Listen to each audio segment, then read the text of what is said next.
Yeah, that's such a hard transition. I really got to work on that thing. It'd be much better if it like flashed a logo, went like in and out and like disappeared, maybe went off to the left, and then if the music kind of faded in instead of like a hard drop, I'll figure it out. Tonight we are looking at a new resolution put forth by some Republicans up in the Sacramento area. I had a friend ask me if this was a real thing, so I looked into it and I thought it was interesting to share. So, new resolution to terminate California Governor Gavin Newsom's emergency powers. Assemblymen Kiley and Gallagher take issue with Newsom's 39 executive orders, unilaterally changing 200 laws. So this first paragraph here talks about an Oregon judge declaring the governor order up in Oregon null and void. This next paragraph is where we'll start. Two California lawmakers aren't waiting for a California judge to strike down Governor Gavin Newsom's lockdown orders. Since proclaiming a state of emergency on March 4th, Newsom has issued 39 executive orders, unilaterally changing 200 laws spanning most sections of California code. Kiley's out of Rockland and Gallagher is out of Yuba City. And so it goes on to say that under Section 8629 of the California Emergency Services Act, the legislature has authority to terminate the governor's emergency powers. So I actually took this Section 8629 of California Emergency Services Act and plugged it into Google, and it brought up this section of law that talks about that state of emergency. I hope, see, it's not big enough for you to, let me see if I can expand it here.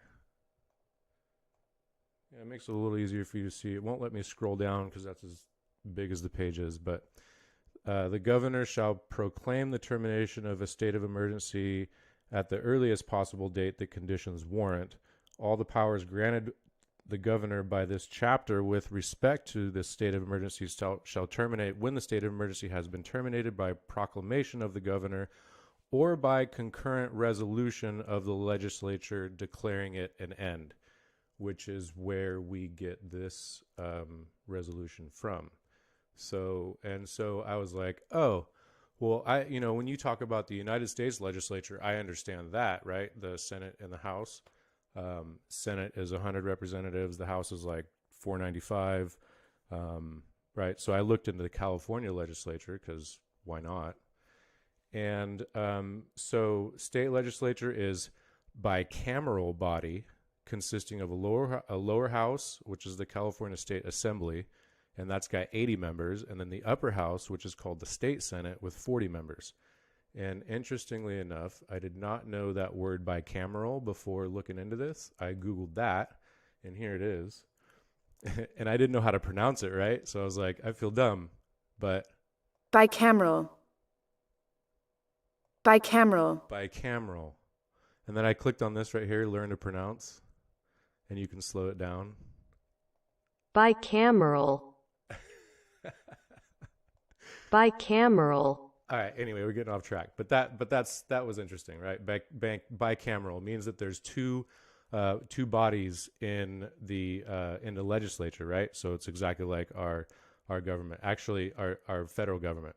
There is one state. This is an interesting tidbit. There is one state in the union that does not have a bicameral body. They have a unicameral body, and I believe that was Nebraska when I looked into it, and that means they only have one house. So anyway, doesn't matter about them. Not that they're bad people or anything. I'm just saying, we're talking about California. 80 members in the upper house, and so I looked into like the roster, right? And so party control of the 80, 61 Democrats and 17 Republicans, one independent, and it looks like one vacancy makes up 80. And they actually have a list here, and here's our boy Gallagher. Bam. He's up there, and that's in District 3. I bet we can click on that and figure out where that one is. And then where's our other guy? Kylie. This dude's from Rockland. He's in District 6. But they're going to put up this vote, right? And so I was wondering, how do votes work in the assembly? So I looked a little bit further into that. Lower chamber, upper chamber, party control. Okay, yeah, here's the state senate. Of the 40, 29 are Democratic and 11 are Republican. Shoot, I guess I didn't leave up the link. Anyway, what I found out was that any one of them can present a bill, but they obviously have to vote on it. They have to be in session to vote on it. And I looked up when their next session was, and it was like their last one. They were back in session on May 4th, and then they were supposed to have another vote, some sort of a vote on May 22nd. So actually what I'm trying to say is I have no idea when this vote takes place. That's what I'm trying to say.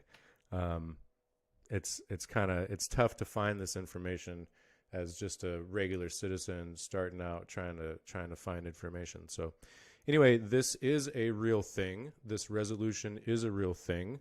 This is a resolution to strike down the state of emergency order. I mean, and honestly, I kind of agree with it. I'm just putting my opinion out there. Not that that the people who have passed already because of this virus don't matter. They absolutely do.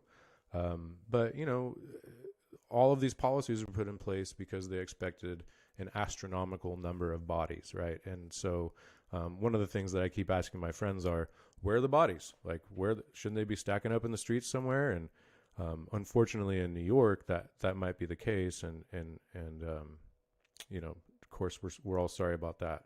But out here in California, at least in a lot of other states, like, is it still a state of emergency? I think that's still up for debate. So anyway, this resolution is a real thing. I have no idea when they vote on it. And hopefully it passes. But if all of these politicians are just going to toe the party line, then this resolution has no authority. This resolution has no way of passing. So there you go. All right. I will see you next time when I pop back into your newsfeed.